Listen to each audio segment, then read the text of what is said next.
In this mini episode, we're exploring a concept that has become increasingly important in conversations about mental health and resilience. Adverse childhood experiences, often referred to as ACEs.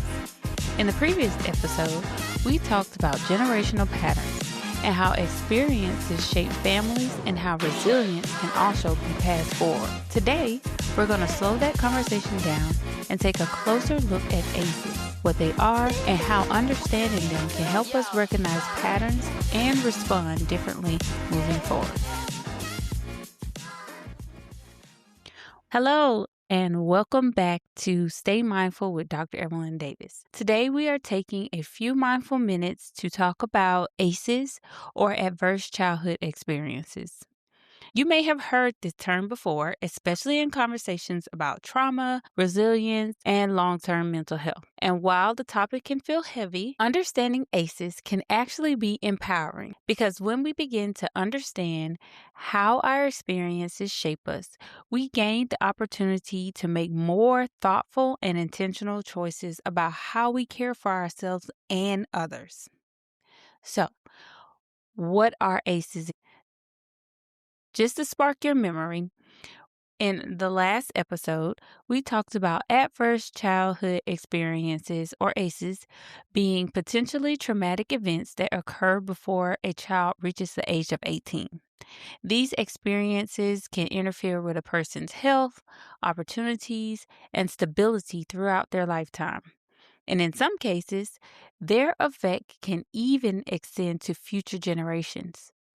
ACEs can also include experiences such as abuse and neglect, exposure to substance abuse in the home, and this can be alcohol as well as drug abuse, household mental health struggles like depression or anxiety, domestic violence, parental separation, whether it be through child welfare or sending your child to stay with another family member, or incarceration.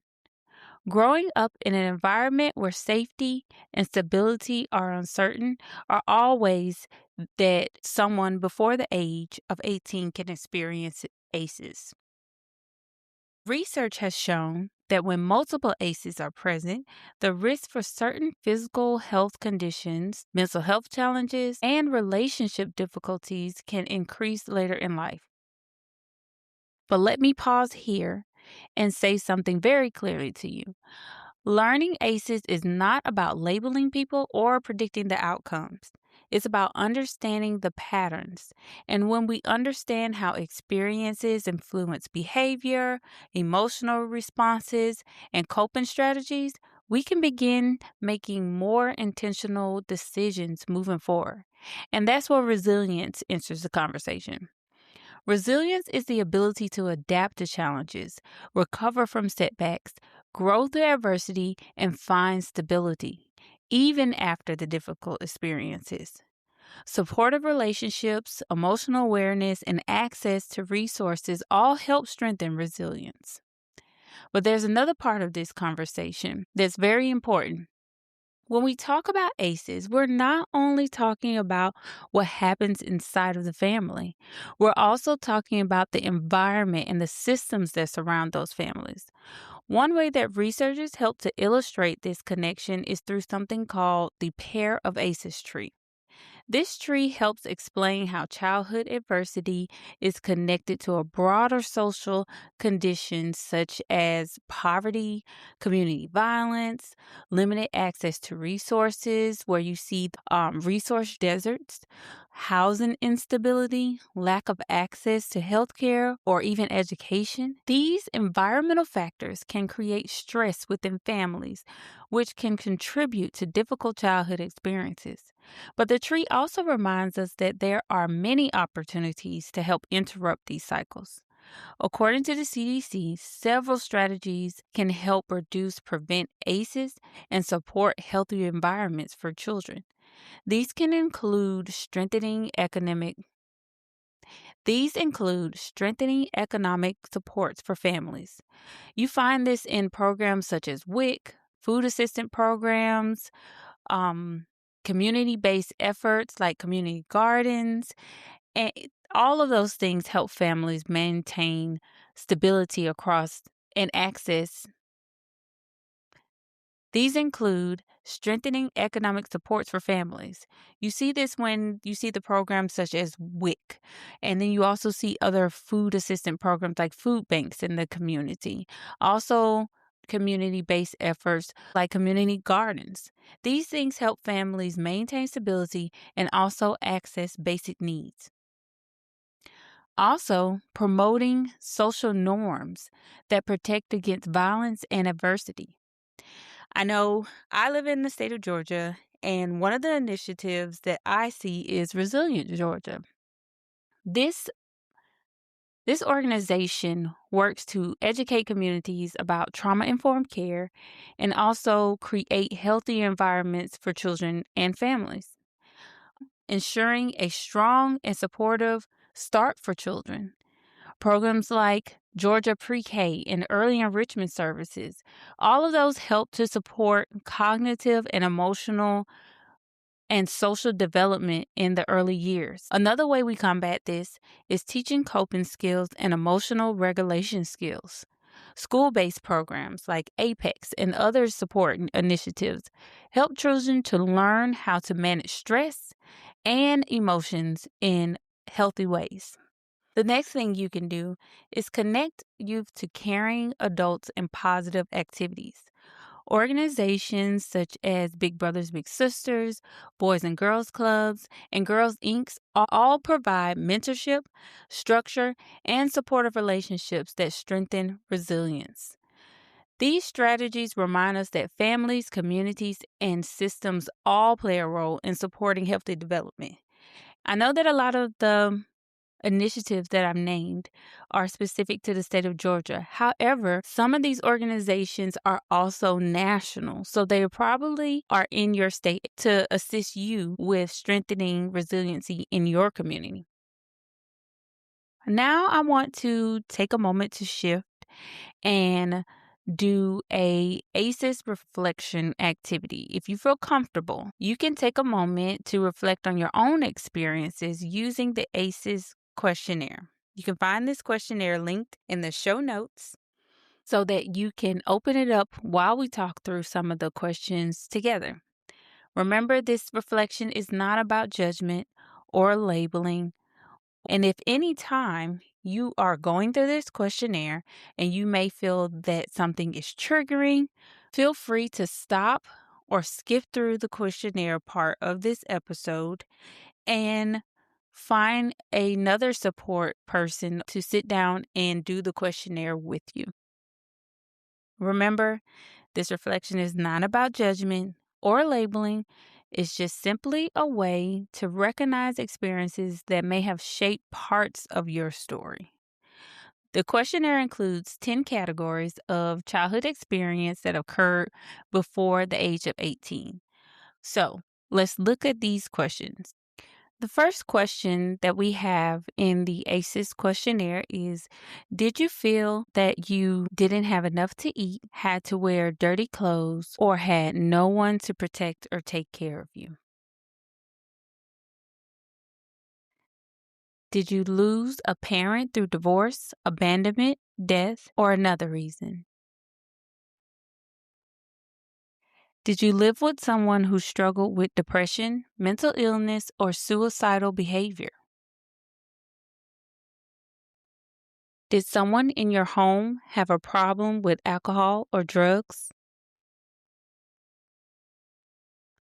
Did adults in your home engage in physical violence toward each other?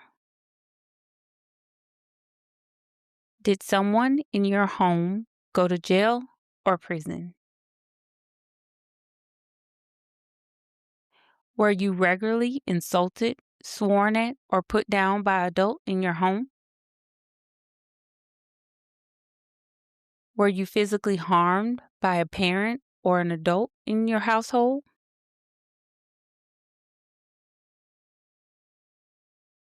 Did you feel that no one in your family loved you or thought that you were special?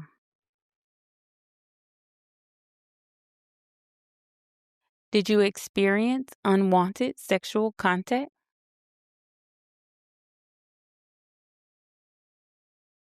Each category that applies is counted as 1 point, and the total number represents an individual score. You might also ask yourself a follow-up question. Do you believe that these experiences have affected your health and well-being? And you can answer that as not much, some, or a lot. And the reason why that follow-up question is necessary is because every experience that everyone goes through is not trauma to them. Trauma looks different for everyone, and it is a unique experience for everyone as well. So take a moment to just sit with that, not with judgment, just with curiosity. Because recognizing our experiences can be an important step towards understanding ourselves more clearly. And again, if answering the questionnaire or even taking a moment to reflect on your own personal experiences brought up emotions for you, I want you to do something for me. I want you to take a moment to gently remind yourself that childhood experiences are just one part of your journey. Although ACEs may increase certain risks, they don't define your future. They do not write the ending to your story. You do. And even through every experience that you have been through, healing is still possible at every stage of life through supportive relationships, through therapy, through spiritual growth, connections, emotional awareness, and also developing healthy coping strategies that can help strengthen your resilience. So let's take a moment to pause together, because I know that putting yourself in a situation where you're recounting it can be hard. So I want us to just really take this brief moment right now to do some grounding and to just relax ourselves so that we can decide what we're going to do moving forward. And to do that, I want us to start with some deep breathing. So as you relax and sit in your chair, or even if you're laying down listening to this, I want you to start to take a deep breath in and allow that gentle breath to flow out of you. Deep breath in, slow and gentle breath out.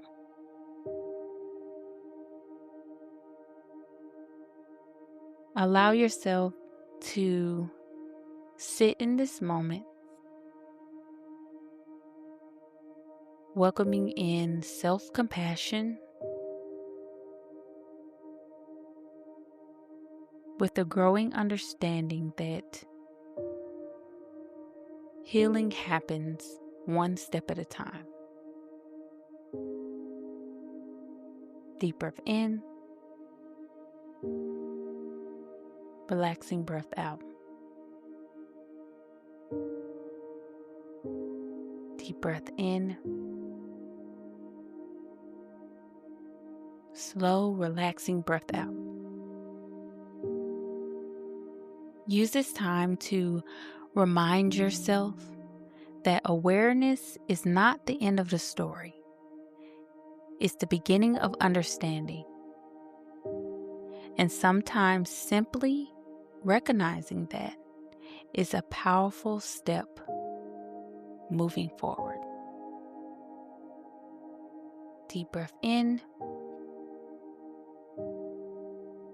relaxing breath out.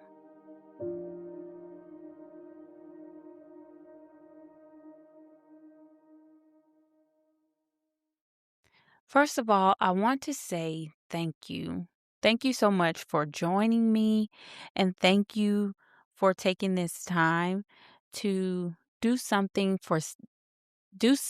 that for some is very hard, and that is looking at past experiences and recognizing how it has affected you now. If you just listen to the ACEs reflection, or even if you felt you needed to skip past that part of the episode, you can find the worksheet linked in the episode description. Take your time with it. And remember that this exercise is about understanding and not judgment. And if today's episode brought up any difficult emotions, consider reaching out to a trusted support person or a mental health professional to help you through that. Thank you again for joining this thoughtful reflection. And I want you to remember, understanding and growth are ongoing journeys. Every step you take, no matter how small, can be a meaningful part of your healing. Until next time, stay mindful. Thank you for listening to Stay Mindful with Dr. Evelyn Davis. You can follow the podcast on Podbean, Apple Music, Spotify, Amazon Music, iHeartRadio, and YouTube. And if today's episode helped you, leave a review or share it with someone who could use it. Until next time, stay mindful.